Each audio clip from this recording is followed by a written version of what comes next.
আরে চম্পা, কোথায় গেলি? এদিকে আয় তাড়াতাড়ি। আরে রাজু, কি হয়েছে তোর হাতে? এটা কি? আরে দেখ কত বড় মাংসের পিস নিয়ে এসেছি। আরে এটা দিয়ে কি করব? আরে তুই তো এখন রান্না করবি, নে ধর রান্নাঘরে নিয়ে যা। সেই প্রথমে এটা কড়াইয়ের মধ্যে দিয়ে এটা একটু গরম তাওয়ার মধ্যে ভেজে নি। আরে এই তো এটা ভাজা হয়ে গেছে। এবার এটাকে ঠান্ডা পানি দিয়ে সুন্দর করে ধুয়ে ফেলি। এই পিছনের অংশটাকে তো ভালো করে পরিষ্কার করতে হবে।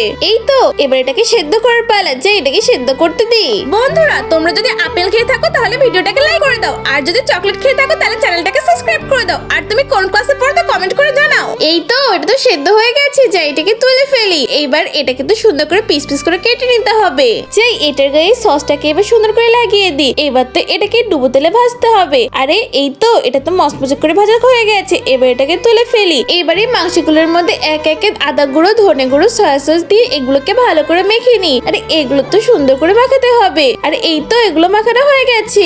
এবার একটা কড়াইতে এক একে সবকিছু দিয়ে ভালো করে ভেজে নিই। এই তো এটা তো রেডি। চাই এবার কিছু পেঁয়াজও কুচি কুচি করে নিই, একটু রসুনও তো কুচি করে নিতে হবে আমার। চাই এক একটা কড়াইতে পেঁয়াজ, রসুন, ধনেপাতা সবকিছু দিয়ে এই মাংস পিসগুলোকে সুন্দর করে ঢেলে এগুলোকে সেদ্ধ করতে দিই। এই তো এগুলো তো রান্না হয়ে গেছে।